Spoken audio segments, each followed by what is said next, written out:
Sweat Equity podcast and streaming show. Pragmatic entrepreneurial advice with dick jokes. I'm your host, Lost Smith. Sitting to my right, your left on the tube is Eric Redinger. Get it.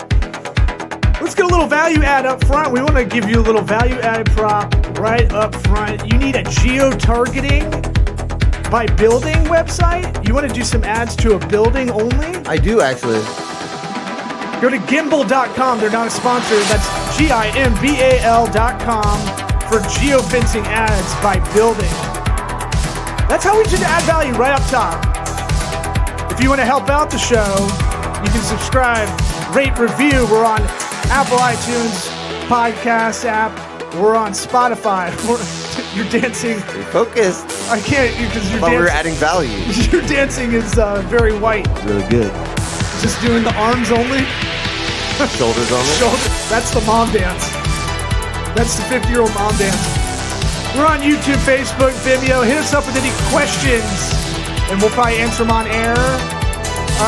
This episode is brought to you by ExpressVPN. Try expressvpn.com/sweat. Get you 3 months free off anonymized web browsing. Don't go incognito on Chrome. You still get tracked. Try expressvpn.com/sweat. Get you 3 months free off an annual plan. Get that anonymized browser history. I don't have to call Eric when I die because all that stuff is already washed away. ExpressVPN does it for you. Our next sponsor is trygrasshopper.com/sweat. Grasshopper business phone lines. Gets you $75 off an annual plan. You need that side hustle. You're doing that Etsy store. You're selling, you're upcycling some stuff on Etsy, Pinterest, whatever you got for your side hustle. You need a business phone line. Trygrasshopper.com/sweat. Gets you $75 off an annual plan. You need a real business phone line. Stop sending stuff to your mobile phone, your direct personal line. That's crazy talk. Crazy. People can reverse Google your number and then they got your Find out where you live. Next thing you know, they're in your driveway. You go on fastpeoplesearch.com. There's another value add for you. Yeah. Plus the dancing. So try grasshopper.com/sweat. Gets you $75 off an annual plan. Scalable business phone lines. You can add lines to it. You can text. I text from my desktop. It's not obvious. I really like the new intro music. If it's not obvious. Digging it. And lastly, Warby Parker, warbyparkertrial.com/sweat. Like Keith Sweat, gets you 5 free pairs to try on at home. Fit your horse head. You got a big oval head. You got a frying pan face. Well, you get 5 pairs to try on at home. We should do different animal heads next time. We'll come up with different ones. Bear heads, otter heads, walrus heads, dolphin heads, whatever you are. warbyparkertrial.com/sweat. It's got you the hookup. Holler if you hear me. 5 free pairs to try on at home. You put in your prescription online. Voila. Not only are we promoters, but we're members. That's warbyparkertrial.com/sweat. 5 free pairs to try on at home. Are we ready to get this started with our friend Bryant Dunivan? Ooh, okay. Power. What about my sweat equity? Howdy, Donnie. Sweat equity. Sweat equity. My sweat equity. My sweat equity.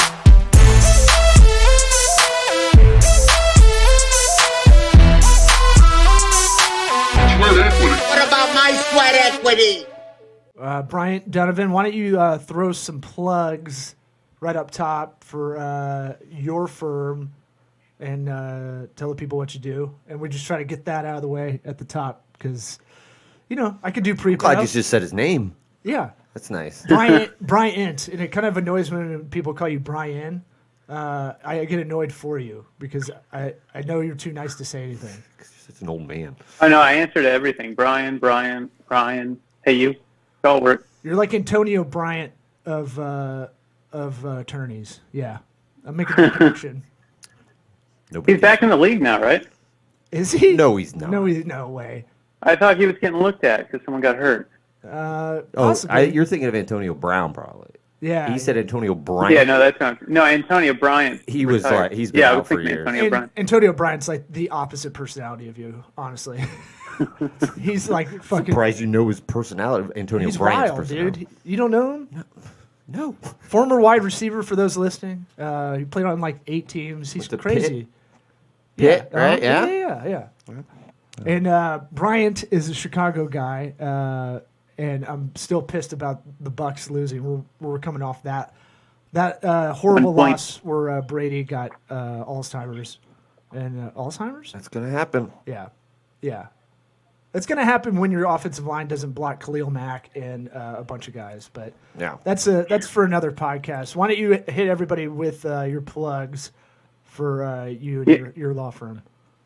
Yeah, my law firm's Owen and Dunivan. We're here in South Tampa. I do a lot of real estate defense work as well as consumer protection, so pretty much dirt and debt. You can look us up online at owendunavan.com or just give us a call, 813-502-6768. Yeah, give us a phone number. Most people Old don't do that. school, I like it. yeah. No, and you're for the state of Florida, all your service for the state of Florida. We have people that listen outside of the area, but I just try to make that pretty clear. All our Kazakhstan listeners, don't bother. We're big in Kazakhstan. Surprisingly. Hey, whatever. If it's bot listeners, it's bot listeners, whatever. Our numbers are going up, and I like it. Exactly. So I was telling Eric before he got on, you're kind of my go-to productivity guy. As far as you're owner operator of a small law firm. You guys have been doing really well since I've known you, probably the last 4 or 5 years. And it's really cool to see that incremental. I mean, this show's really about the small minutia and kind of continuous improvement stuff. I thought I was good on the productivity apps and integrations and all those things. But I go to you for a lot of I need some ideas on how to do this. Like you have an AI assistant, right? Yeah. I use X.AI. It's basically a virtual assistant. So if you make a meeting with them, it looks like a lady's emailing you back. Oh, really? What was it, Bryant? X.AI. It's X.AI, yeah. It's pretty awesome. So just the letter X.AI. Yeah. Oh, okay. Yeah. Interesting. Sorry, go ahead. Yeah, you get Amy or Andrew or whatever. So, if you prefer a gender as an assistant, you can. Doesn't really matter which one you use. But it takes the scheduling out of your hands. It bugs the hell out of people, pretty much. Is there a lot of setup involved with it, or is it just kind of set up for your industry, or how's it work? It's not set up for any industry. It goes off like your Google Calendar, or I think it integrates now with Outlook too. So you're able to kind of give it constraints. Hey, I want to schedule this meeting in the morning. You use a special word or whatever for whatever meeting you're trying to do, and it'll just schedule based on your availability. It'll take your calendar and when you want it set. Yeah, as soon as I have stuff to do, I'm doing that. As soon as I need that, yeah. Yeah. But I mean, that's that thing of hey, might as well look into it now. If you're listening, or you, Eric, or myself, we're setting ourselves up to a lot of work starting to. I can feel kind of coming in as Florida reopens. A lot of people are getting kind of fatigue over COVID right now, which doesn't really make a lot of sense. It's just people are like, "Fuck it." Yeah. But I'm with them. Business is starting to open back up. I feel like all over the country, I get that general feeling just reading what I'm reading and listening to podcasts and stuff. And if anything, the time to set it up is when you are kind of slow. Yeah. And we're always going into meetings and wanting to show people stuff that they probably don't know about. It's another one in the old breadbasket. It's like we were talking about going somewhere where it's like, let's just get in the room so we can go through and, say you could use this, and this. And it's just like people don't want to do it that way. But there's so much stuff out there, AI stuff, that you can use. The interesting one about this, why it's better than Calendly and Acuity, is that it looks like a human's really doing the emailing. So the responses are hence why they have names like a guy. Yeah, it's pretty intuitive. It'll respond if you say something kind of off the wall. It may respond to it, or sometimes it gets lost, but it'll ask you as the scheduler, what do you want to do with this kind of thing? How should I respond? I might need to send a goofy email over there, test that thing out. It's pretty sweet. I bring it up at the top of the show because I think it's one of those little things. If you spent an hour getting used to using it, it probably would save a lot of people time. If you're kind of in that professional services business where, man, you can waste a lot of fucking time just coordinating meetings. And for lawyers when you're running your own, you have five people in house as employees? Yeah, we've got a staff of 5 with 2 attorneys, so we're pretty busy, staying busy. You're getting them at their best dollar per hour because you're taking that off of someone's plate, right? It's like your best dollar per hour. This is how I always think about if you manage anybody. How can I get them at their best dollar per hour? Okay, well, if this app kind of cost benefit, if I learn this app and the cost benefit of that is this person can spend more time going over contracts as a paralegal instead of setting up meetings, then I'm getting way better value. Yeah. Well, we should ask what the cost is, if any, on the X.AI. Yeah, I think I use a free plan still. Really? I mean, you get a certain number of scheduled meetings, and I don't think I'm there with it because I do it for a lot of my intake. That's how I've automated. Like when people fill out my contact form on the website, it'll automatically reply with that address kind of triggered to it. And once I started doing that, I started noticing more conversions on leads and all that kind of good nerdy stats. But yeah, I think because I'm using it in such a select environment, I'm not really having to pay for it. Yeah. Here's the other thing you kind of you got me conditioned on, and when I did this as a habit, I was much more efficient as well. Is tell us how you go through your emails in the day. Because look, email is that thing of like, it's not sexy to talk about. Everybody has to deal with it. I just spent my Friday night and I zeroed out all my emails and I go, cool. I just did that in one big glut while watching the finals or something. And I was like, I'm just going to start zeroing out again. But you've got a way of doing your emails, which I've heard other people that are super productive do. And I'll let you kind of explain it. Yeah, I'll hit it for maybe a half hour when I get in, like 9 to 9:30. I'll knock out some emails. Maybe right before lunch, right after lunch, I'll do another chunk of them. And then after that, end of the day, I'll try to clear out or formulate kind of my list for the next day, what I need to get done. Because I have to delete it. I have to get out of the window or else it just kind of takes over the day. Right. If you're that guy that's obsessed with checking emails on your phone all day, it doesn't clear your brain enough to be the attorney a lot of the time, right? Mm-hmm. To be the specialist that you need to be, right? Yeah. So he basically goes, breakfast, lunch, dinner on it. I thought it was going to be much more complicated. It's not, or elaborate. Well, no, a lot of answers are simple. Execution and habits are kind of the difficult part, right? Sure. And so, I found that to be when I really stuck to it, because it's like having a dirty house. You have a bunch of stuff around. It's like it makes things worse. Like it's a little bit. You're not as productive when your house is like first thing clean up, and then your mind's clear too.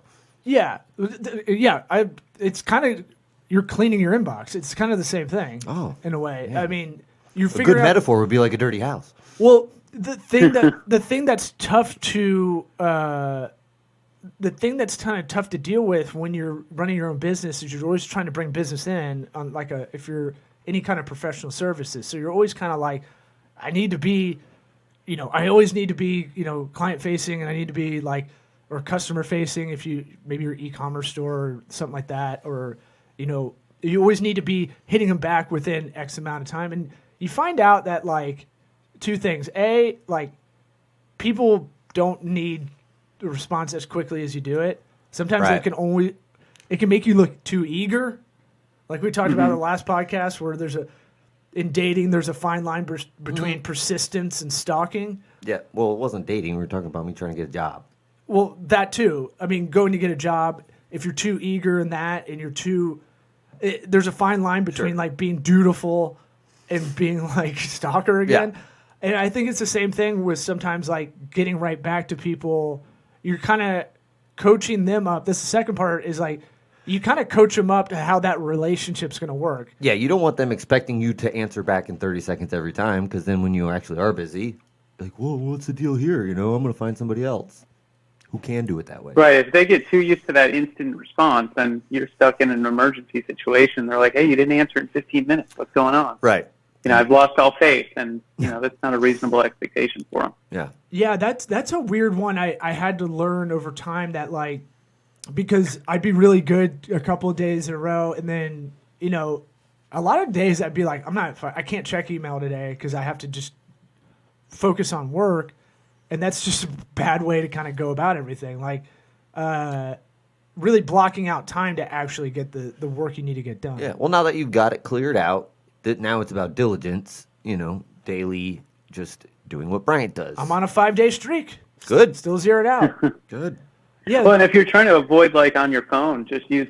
I use an iPhone. It's got like these screen time settings. It like makes the email app disappear if you're trying to get out of that lifestyle. Wait, what's I that did not now? know that. Wait, what's this now? Did not know that. Yeah, it's something. It's like screen time or something.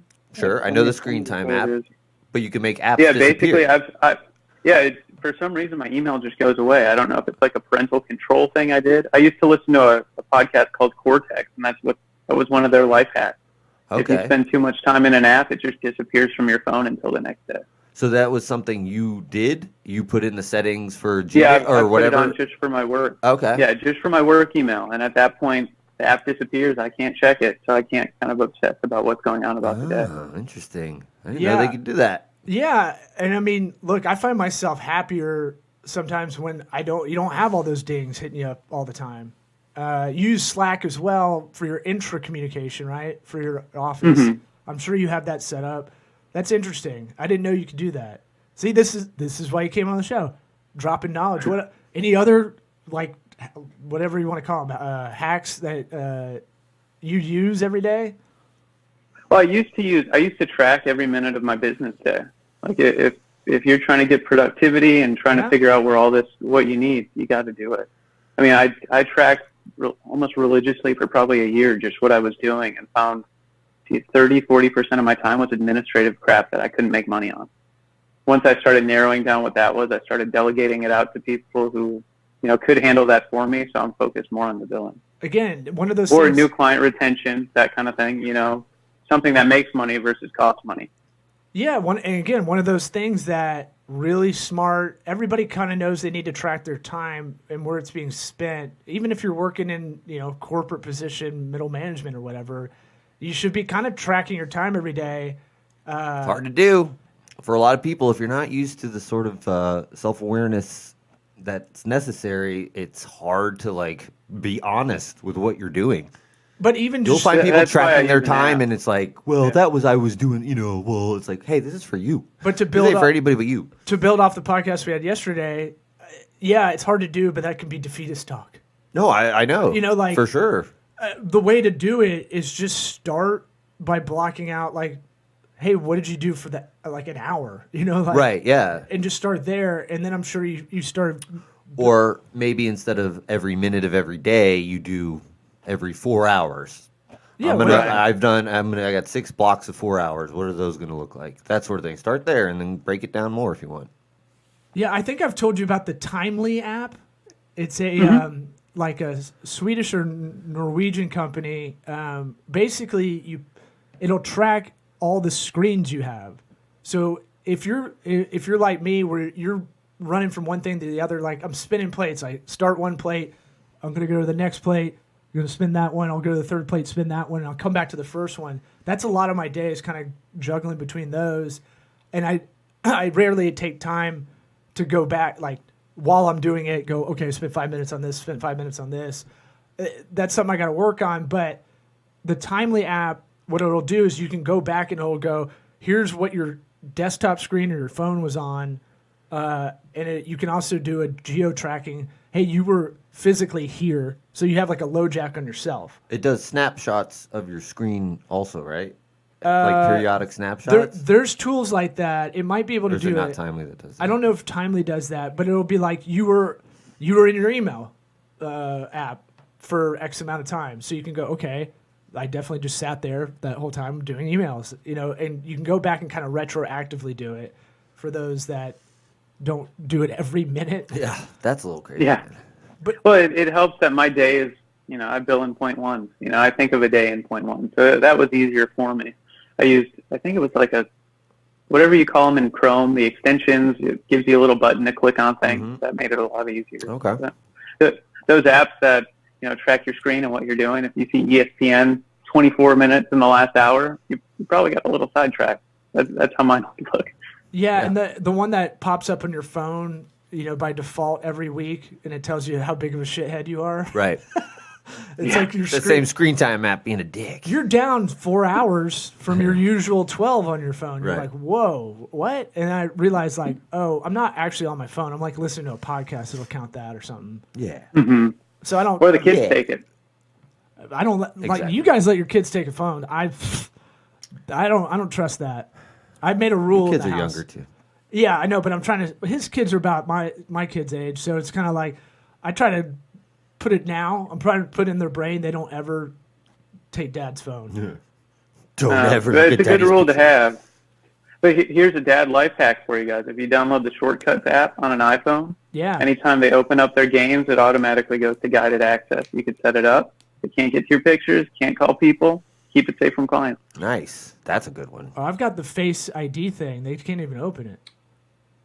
Yeah, mine somehow get in. I don't know how Yeah. to figure it out. Maybe they look too much like you, and it just automatically. Something. They've got printouts of your face that they're just holding up in the front of it. They're Yeah, smart. they go to Kids my are smart. photo. Yeah.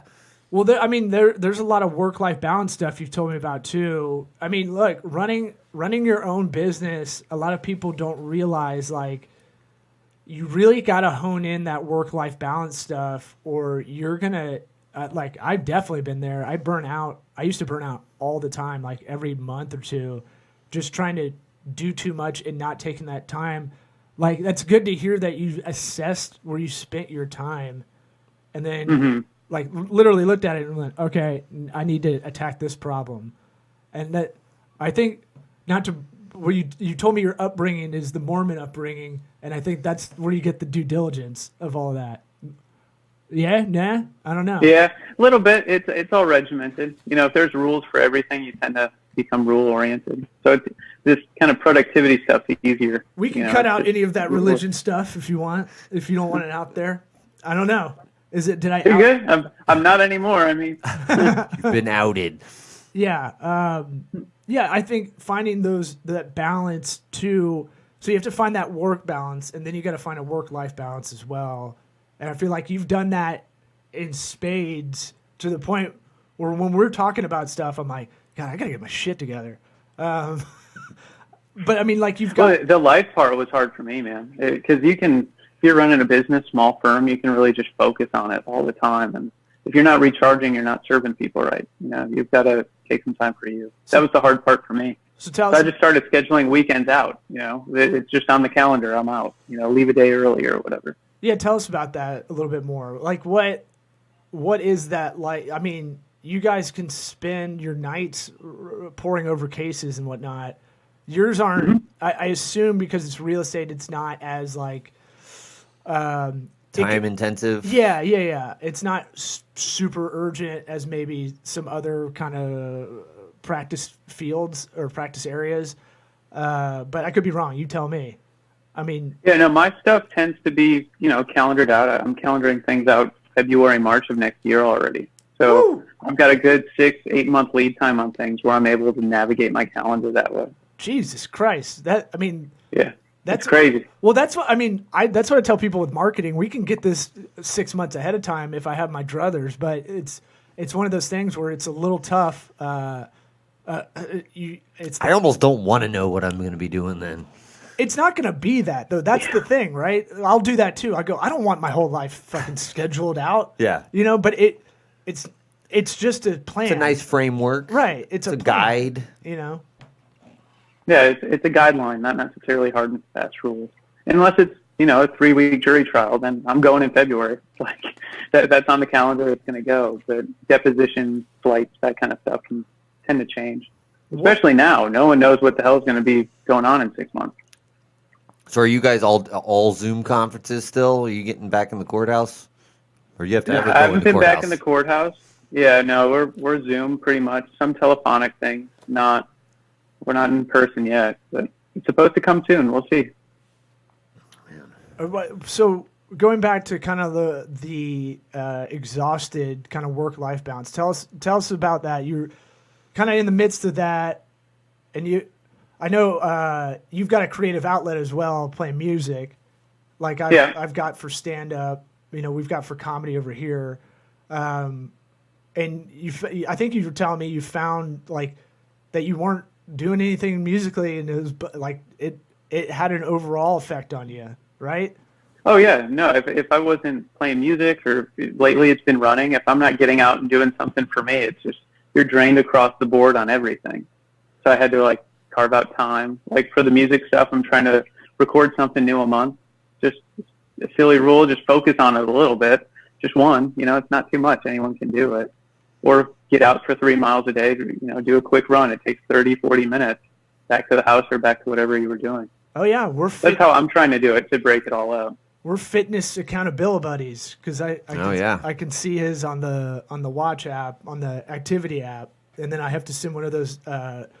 We have to send one of those pre-automated, like the automated replies that are corny.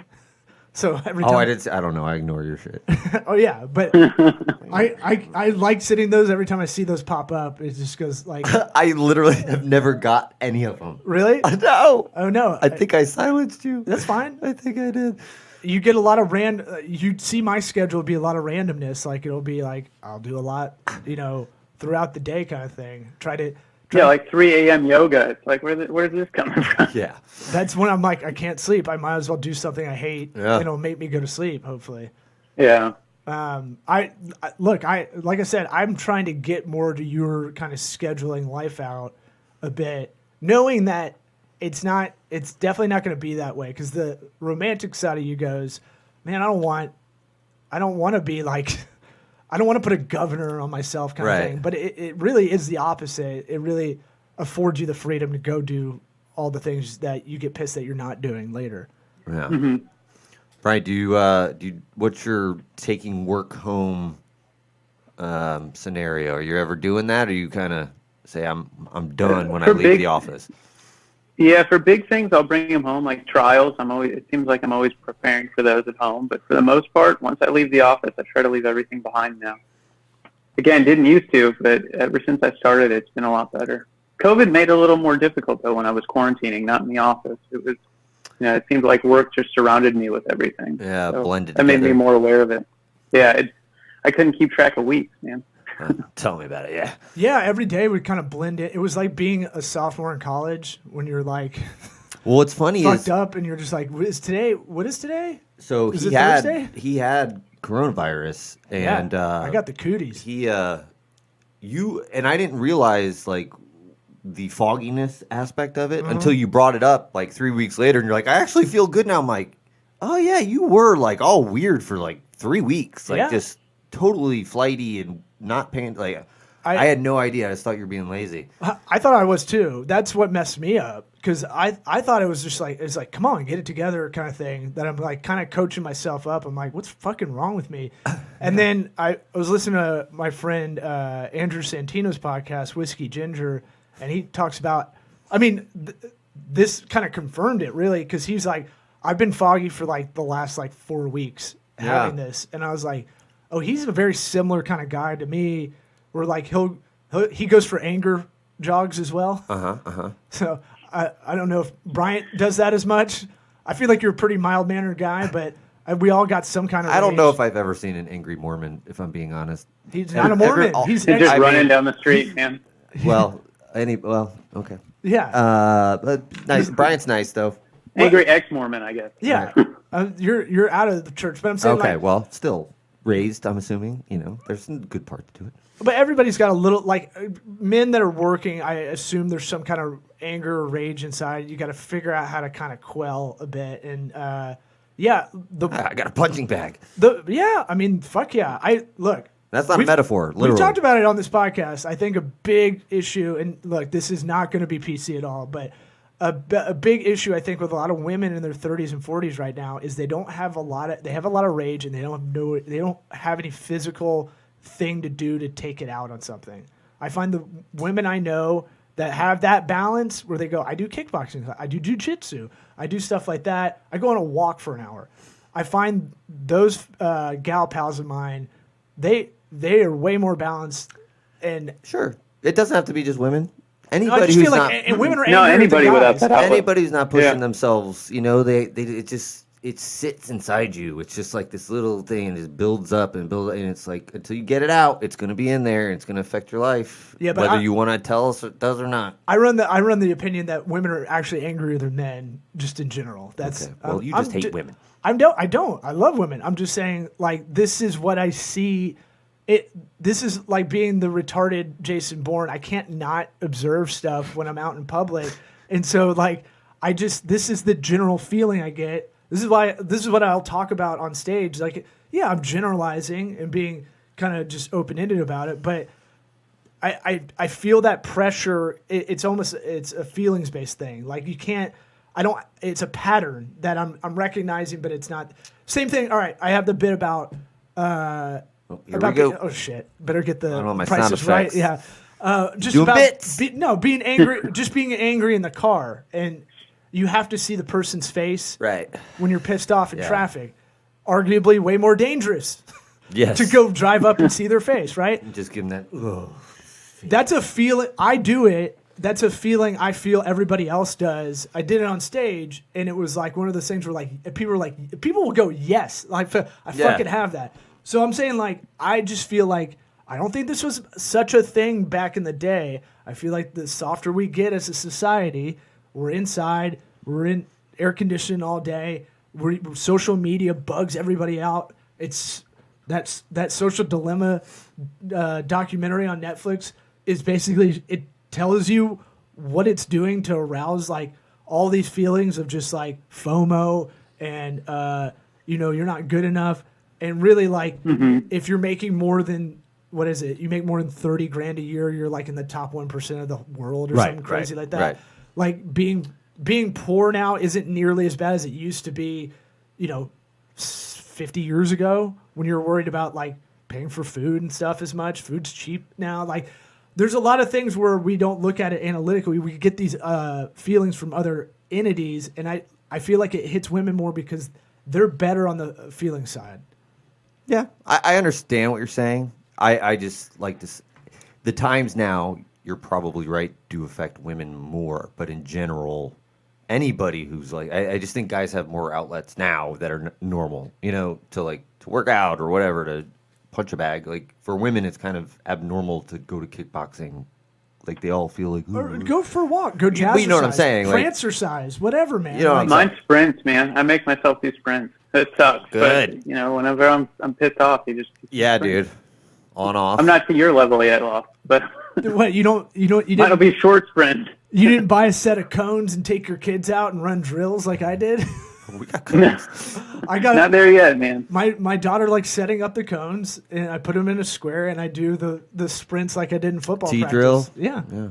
I'll just do I'll do a bunch of those. Her lateral speed is getting really good. Yeah, I mean, look, Quick. I'm Bruce Bowen out in the defensive basketball court there. Oh, nice. Cool. Yeah.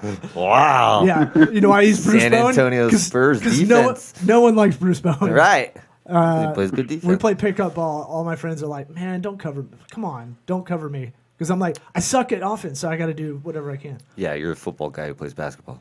Yeah, I got that lateral movement. But talk to me about. Oh, I almost forgot. Or we have to ask everybody this question: if you could give yourself advice at 13 years old, like there's you can travel back in time and you can go talk to your 13-year-old self. What advice would you give yourself? Don't be so serious, man. Yeah. Don't just go on that. Like I went straight from college to law school and followed that whole plan. It's okay to live a little, Perfect. I love Take the sixth year. Why not? That's what I tell my kids. You're going to go through life, and people are going to convince you that, things are so serious. Like, I'm like, no. Nobody has it figured out. Nobody knows what they're doing. Like, it's not as intense as it seems, no matter what people will try and convince you of. Well, if you don't mind me asking. Yeah, don't focus on growing up, man. Just enjoy the time It's you're going to in. happen. Yeah, you're at where you're supposed to be kind of thing, that whole Dr. Seuss kind of rhetoric of you'll grow at your own pace, whatever that is, but don't try to force it, Is that from a Dr. Seuss book? The places you'll go? Yeah, it's like wherever you are, that's where you'll be kind of theory. And if you try to force it too much one way, it can if you're like, I need to go be the party person in high school or whatever, you can force that, and that's not who you really are. Right. It's really hard to figure out who you are, when you're younger. But look, I feel like I just really kind of got to understand a lot about myself the last couple of years, like how I actually work by working on a lot of that mental stuff. If you don't mind me asking, do you think being so serious was part of that upbringing? Like, I'm just assuming, because all the Mormon friends or ex-Mormon friends they've had that kind of like very structured lifestyle, very closed off from any kind of extreme kind of. There's not a lot of. How about this? There's not a lot of ex-Mormon probably like dirt bike guys. There's not, like there's or it not. could go the other no. way. I mean, I think in the X Games. I think like Utah's like it's a lot of that too. I hear the comedy clubs are awesome because it's a lot of people that are like not either ex-Mormon or like they're just like not part of that, so they go way the other way from the environment they're around. But gotcha. You tell me, do you think your upbringing had a lot to do with you just maybe being so serious to the point where you had to kind of catch yourself? No, well, maybe some of that. It's hard to say. I grew up in the Midwest, so that's kind of a lot of that Midwestern work ethic just kind of shines through. If you're not working on something, what are you doing? Especially, I grew up in a farm town, so everyone seemed to be, okay, it's after school, what are you going to do? We're going to go work in a field, or we're going to cut up lumber and bring it to this pile. It was a very regimented kind of way of life. So maybe some of it religion, some of it not. It's just kind of surroundings, I forgot about your rural upbringing. That definitely has probably a lot more to do with it. Because look, I got home from school. It was like you're playing a sport every day. Right. That's what my family implemented that, and I think that's good for me. But like going to chop wood, I'd be like, get the fuck out of here. What are you talking about? Yeah. Do you have to mow the yard? Yeah, no, it was either No. playing in the woods or helping your friend move a whole wood pile. It kind of went those different ways. I'd go in the swamp near my friend Ben Schmid's house. There's a swamp across the street, and then we'd try to find the random playboys that were just hanging out there. Nice. What'd you get? Homeless Anything guys. Oh yeah, there's always some weird. Everybody's had that experience too. I find that they're about our age or older. You always came across something in the woods or a swamp or like movie idea, the porn fairy that leaves magical packages for prepubescent. But that's a weird shared children. experience that I've heard from like everybody across the country. Like, did you find anything out in the woods where you were? Any homeless guys? Any good wood It's stuff? just craziness. It was. We were going into the woods looking for like rattlesnakes and stuff, like stupid things that could have got us killed. Like, you shouldn't do that kind of thing, but we thought we were young and invincible. So why not? Yeah. I don't imagine. I always imagine you're from Chicago, but not like Chicago land, which is like it's sprawling. I've been out in like Palatine and like taking the trains out to those like random. Humble brag. Yeah, real humble brag. Yeah, doing the zanies out in St. Charles or whatever. I was right around St. Charles. I was in a small town called Elburn. Well, like they printed T-shirts when they got a stoplight. That's how small it was. Oh my God. Do they remember Law? Oh yeah, that's small. Yeah, my headshot's in the zanies in Old Town. Ooh, yeah. Do they remember his car driving bit? Yeah, yeah. I mean that one has probably been stolen a bunch by now, but yeah. We're going to close this out. Anything you want to talk about before we close this guy out? No, man. If people are interested in kind of learning more about productivity and how I do it, look at the Cortex podcast. Everyone should check it out. It's interesting. I'm going to get you to teach a course, I think, to other lawyers. I think that's the next level on how to run the show. That's where you make that. Hey, one day. That's where you make that passive income on the e-learning stuff. Yeah, we get you a little green screen in that office, get you set up nice, get it going. Hey, I'm for it. Yeah, man. All right, well, thanks for coming on, buddy. And we'll get you in Thanks for having me. We'll get you in person next time. I know we've been trying to get you on and our schedule is just kind of wonky, but yeah. Next time. I think we'll start getting more people in person coming up. All right, brother. Appreciate it. All right, man. man. Thanks, guys. See you, Thank buddy. you.